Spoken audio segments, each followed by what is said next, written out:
In this video, I want to break down the exact model that you can use if you're looking to build business credit the right way by having a strong business setup. And so let's get right into the video. First things first, when you are setting up your business, is going to be the business formation.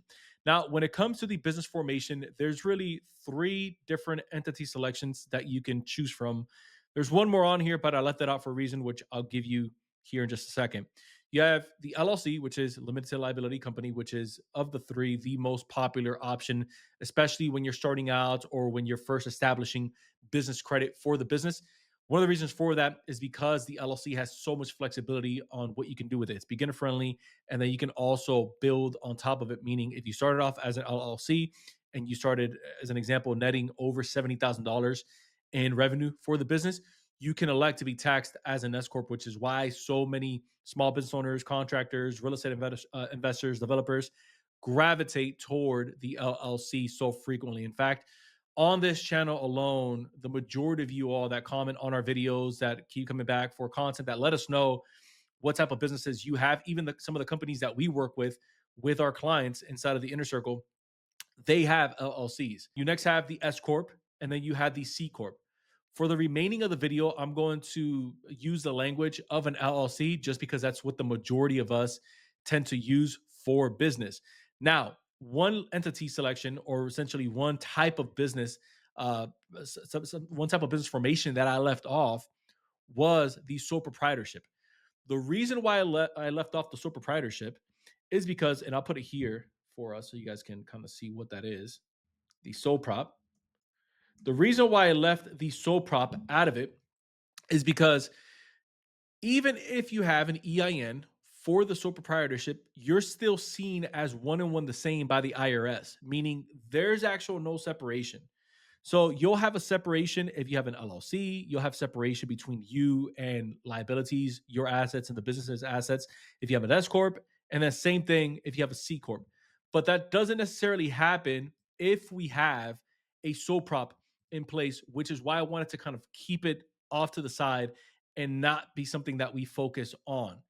The second reason why I highly recommend that if you are using a sole proprietorship to build business credit, you want to start thinking about how can I start transitioning into an LLC, because apart from you not having the same protection that you would with an LLC or with a corporation, the second thing is you also give up a lot of the credit and a lot of the capital that you do build up under the sole proprietorship. Irv, what do you mean by that? A great example that I can give you is that we had a client that came in and they had built up around 85K in sole proprietorship credit. They thought that that was going to easily transfer into their LLC since they were doing the same line of work. Now, that doesn't always shake up the same way. Here's why. When you establish an LLC, you are going to essentially build a new EIN, an employer identification number, which is essentially a new social. It's a new person, right? As we know, no two people have the same social security number. If you have kids, they could have been born on the same day. I have triplets, like legit triplet boys. And each of my boys, although they have the same date of birth, they were born at the same time, essentially, each of those little guys have their own social security number. And so each of them are going to have, when they're old enough, right? They're babies now, but when they're old enough, they're gonna be able to build their own credit profiles for each of them. It's the same thing here. So if you start off as a sole prop, just know that you'll eventually have to give all of that gain back later on. So if you're making the transition, if you're watching this at the top of the year, start thinking, okay, I got to start transitioning into an LLC. Now that we've made a decision that, hey, you know what, I'm going to be using an LLC, like this guy convinced me, we're at it. We're going to start obviously transitioning everything over. Start thinking about the business name that you're going to set up your business with. And if you already have a business name, then I want this to serve as a refresher and as a reminder. Here's what I mean by that. The business name that you select for your company isn't necessarily the one that you have to use for your business cards, and it isn't necessarily the one that you have to use on your website unless your state recommends it, or unless your state requires it, I should say. The business name or the legal business name is what you're going to use to open up things like bank accounts. It's what you're going to use to run real estate transactions. It's what you're going to use to cover payroll or to set up your payroll processing, as an example. But what ends up happening is that if you set up a business name when you're again setting up your LLC and you didn't double check to see if the name was taken or not, then you also run into the risk of building out this brand and building out this entire essentially empire that you could end up losing later on simply because you didn't do your due diligence. So I highly recommend that as you're picking out your business name, there's really two places that I would recommend looking at. Number one is if you're setting it up yourself online, or if you're hiring an attorney to set it up, so you can use LegalZoom, you can use Busy as an example. Those are websites, third party websites that you can use to set it up yourself. They have like a free name check service that you can use to see, hey, is this name already taken in my state, or is this name already trademarked? Just to make sure you're dotting your I's, you're crossing your T's. The second place that you want to check is right on your Secretary of State website. So for us here in Florida, it's going to be sunbiz.org. Anytime that I'm opening up an LLC or I'm creating an entity, I'm double checking two places. Number one is I want to make sure the name's not taken anywhere else in the country. And then number two, I'm double checking to make sure it's not taken here in my state. Once I have the green light on both of those, bang, I'm selecting the business name for my company. Now that you have the business name for your company, you're then able to move into the next step, which is getting yourself an employer ID, an EIN, an employer identification number. This is important because this is what you're going to use right here. Let me just put it here to apply for capital. So, this is what you're going to use to apply for capital. This is what you're going to use to open accounts. This is what you're going to use to build the LLC's credit with, or I should say, credit history. Let me put this up here. This is what you're going to use to build up the history or the credit history of the LLC. It's not going to be the social security number. Your social security number is meant to build your personal profile. The EIN is meant to build the business profile. Now, is there a time and a place where you have to use your social security number to apply for business credit on behalf of the business, at least when you're starting out in its inception? Yes. Now, if you say, Irv, I've been in business for some time and I've been in business for the last 10 years, do I still need to use my personal credit to run in tandem with my business credit to get access to business credit? The short answer, if you're under $4 million a year over the last 24 months, yes, you'll still have to do what's called a personal guarantee, which is just another way of saying you have to co-sign, almost like a parent or a sibling co-signing on behalf of a loved one or co-signing on behalf of a child so that they can purchase that car because their credit isn't built up just yet. They don't have enough income history, or co-signing on behalf of a loved one for a mortgage. Now, this is all up to you. If right now you're watching the video and you're saying, well, I don't want to co-sign on behalf of the business, then you have to ask yourself, do you really want it bad enough for the business? Because this piece right here is essentially the turning point on whether or not you're going to get access to capital. Is you getting the EIN and then you making the decision and going all in on your business. Obviously, if you're watching this video, then I'm assuming you are going all in, because if not, you wouldn't be wasting your time going down the business credit rabbit hole, coming across our video, right? So odds are you do want to build business credit on behalf of the business, and you're going to use your good credit, which should be above a 700, to co-sign on behalf of the business. But I digress.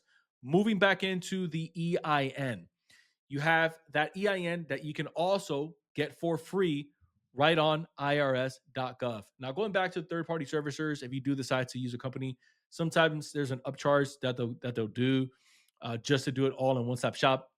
You'll make the judgment if you want to do that or not with them. But the whole point of it is that you don't skip the step and that you actually get yourself an EIN. Once you've received that, you now move into the next phase, which is the business address. Now, there's three different types of business addresses that you can essentially use for your business. I'll give you the two most common ones that we tend to see for real estate developers, construction company owners, home services, roofing companies, even a little bit of e-commerce. We tend to see brick and mortar and we tend to see virtual the most.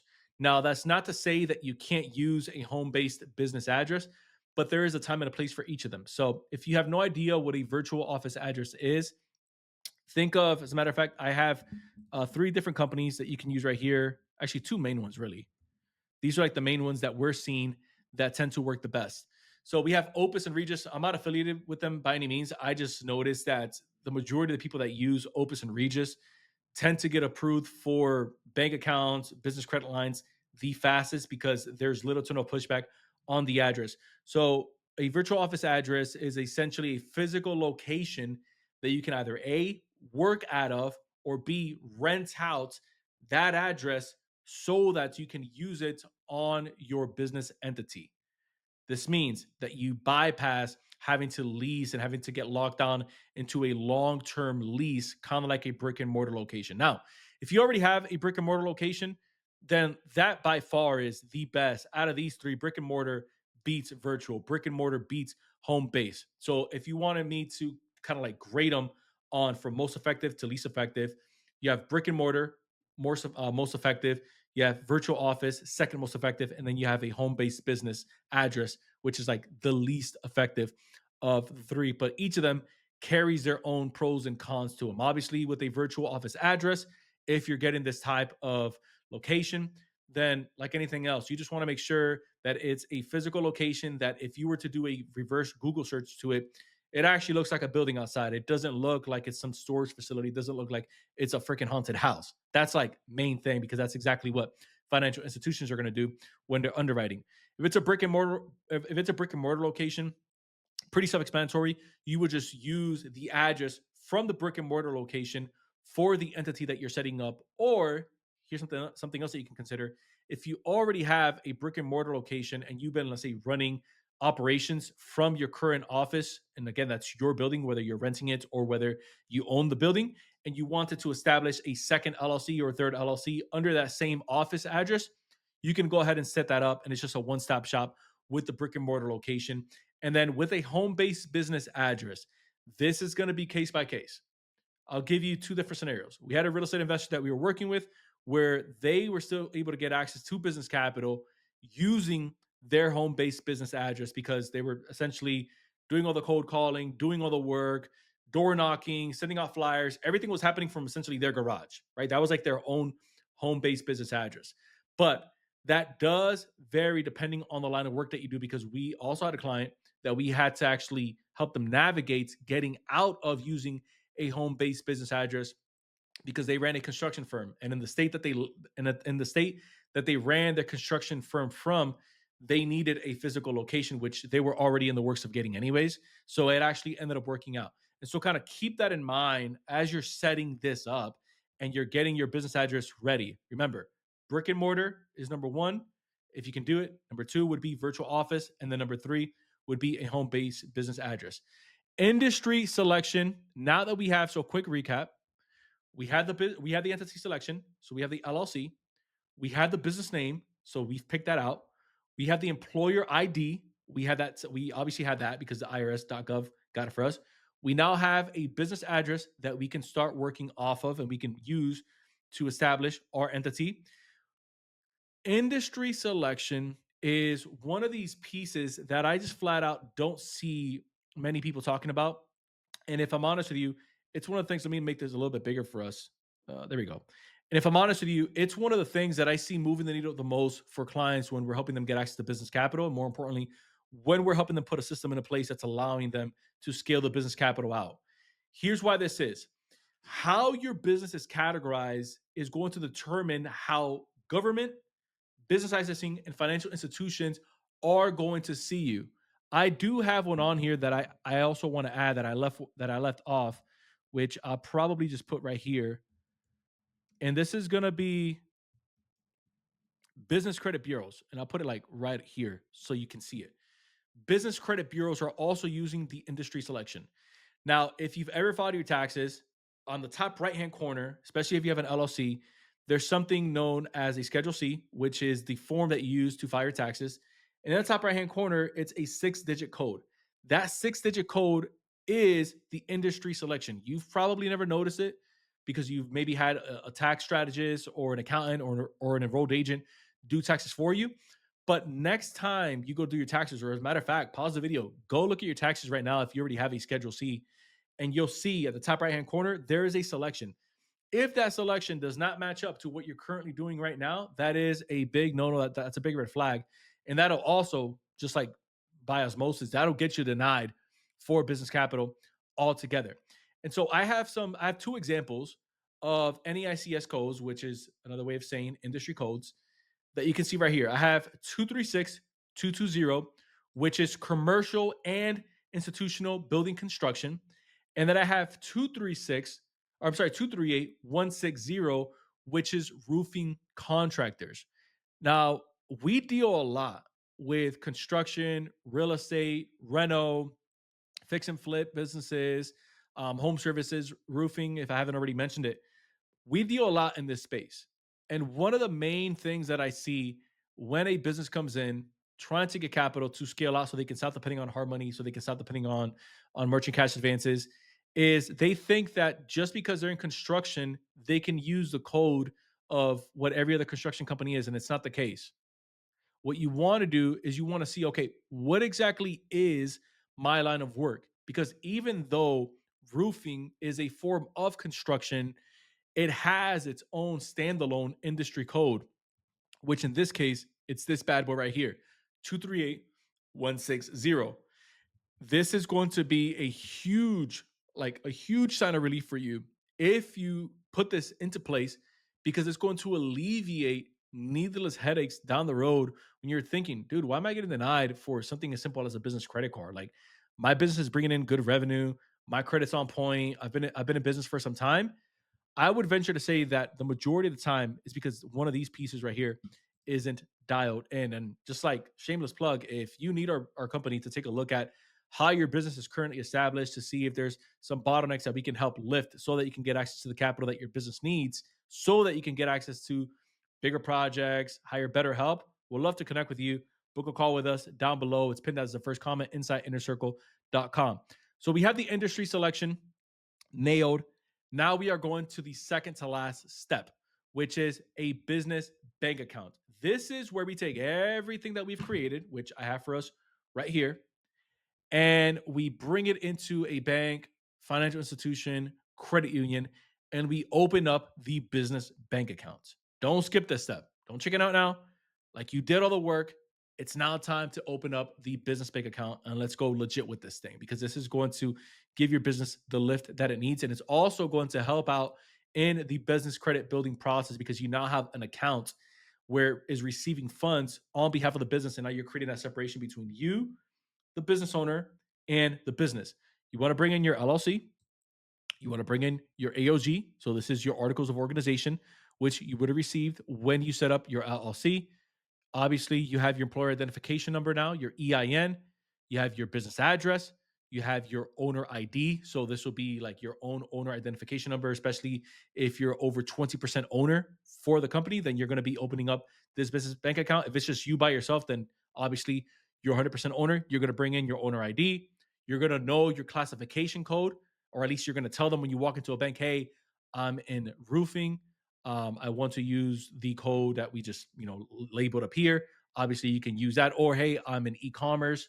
I do drop shipping. I do maybe construction, specifically residential, flooring, painting. So that way you can categorize exactly what the business is, and they don't have like this crazy one-off type of business that has nothing to do with your line of work that makes you look amateur.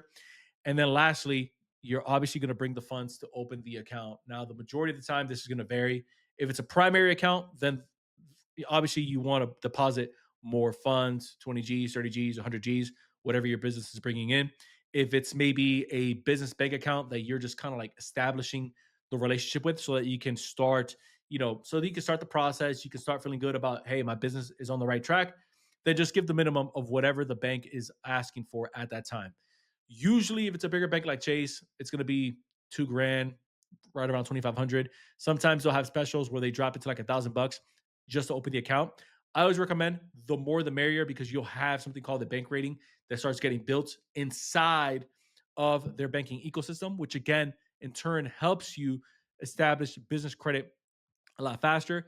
And then, like anything else, you want to actually start using the account. And so I typically recommend our clients anywhere between 12 to 20 transactions once you establish that account.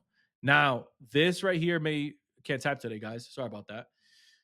This right here may scare some people off because they're like, dude, 12 to 20 transaction. Holy cow, that is nothing.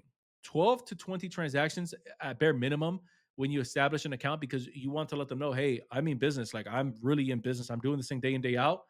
Think about how many times a week you pump gas for your vehicles. If you are in construction, that probably you have different vehicles that you're using. You have different machinery that's using gas. That's a transaction. So every time you swipe your card, that's a transaction. You obviously have subscriptions for the business. You have bookkeeping expenses.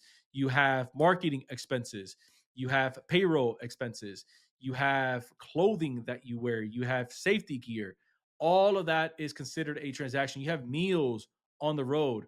You have repairs. You have invoices that you're paying contractors. All of these are seen as transactions. So I'm going to recommend stop running those transactions through your personal account because number one, it's amateur hour, right? We want to start moving away from that.